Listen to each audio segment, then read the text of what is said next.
नमस्कार मित्रों, आज आपके लिए महाभारत का प्रसंग लेकर उपस्थित हैं। आज का प्रसंग है द्रोणाचार्य का अपमान। मित्रों, प्रसंग में आगे बढ़ने से पहले आप हमारे चैनल को अवश्य सब्सक्राइब कर लेना, वीडियो को लाइक और अपने मित्रों से शेयर करना, एक छोटा सा कमेंट्स लिखकर हमारा उत्साह वर्धन तो जरूर करना मित्रों। तो आइए आनंद लेते हैं प्रसंग का। मित्रों, द्रोण अपने पिता भारद्वाज मुनि के आश्रम में ही रहते हुए चारों वेदों तथा अस्त्र शस्त्र के ज्ञान में पारंगत हो गए। द्रोण के साथ प्रशत नामक राजा के पुत्र द्रुपद भी शिक्षा प्राप्त कर रहे थे तथा दोनों में प्रगाढ़ मैत्री हो गई थी। उन्हीं दिनों परशुराम अपनी समस्त संपत्ति को ब्राह्मणों में दान कर महेंद्राचल पर तप कर रहे थे। एक बार द्रोण उनके पास पहुँचे और उनसे दान देने का अनुरोध किया। इस पर परशुराम बोले, वत्स, तुम विलंब से आए हो।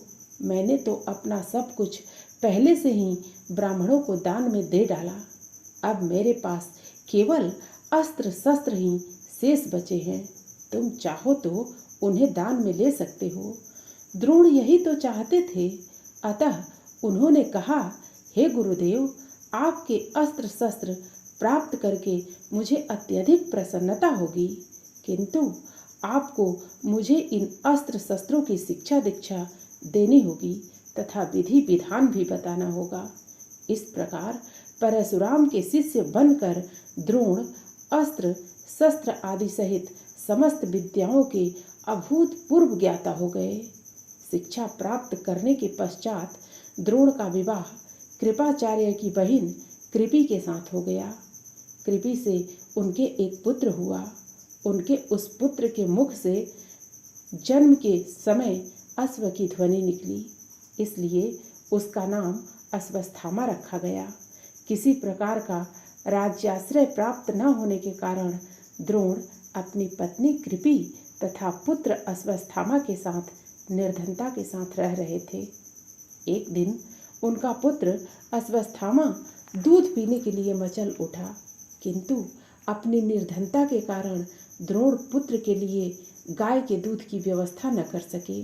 अकस्मात उन्हें अपने बाल्यकाल के मित्र राजा द्रुपद का स्मरण हो आया, जो कि पांचाल देश के नरेश बन चुके थे। द्रोण ने द्रुपद के पास जाकर कहा, मित्र, मैं तुम्हारा सहपाठी रह चुका हूँ। मुझे दूध के लिए एक गाय की आवश्यकता है और तुमसे सहायता प्राप्त करने की अभिलाषा लेकर मैं तुम्हारे पास आया हूँ। इस पर द्रुपद अपनी पुरानी मित्रता को भूलकर तथा स्वयं के नरेश होने के अहंकार के वश में आकर द्रोण पर बिगड़ उठे और कहा, तुम्हें मुझको अपना मित्र बताते हुए लज्जा नहीं आती?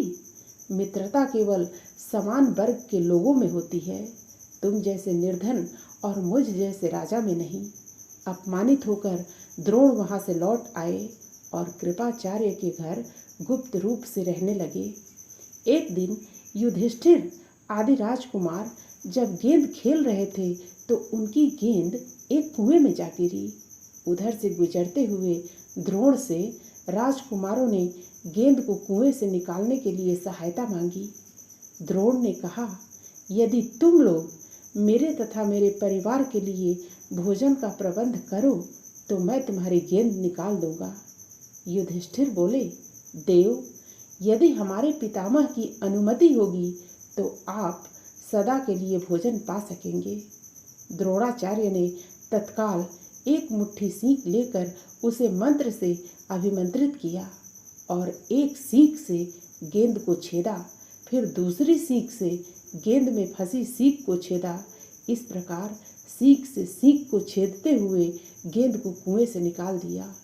इस अद्भुत प्रयोग के विषय में तथा द्रोण के समस्त विषयों में प्रकांड पंडित होने के विषय में ज्ञात होने पर भीष्म पितामह ने उन्हें राजकुमारों की उच्च शिक्षा के लिए नियुक्त कर राज्याश्रय में ले लिया।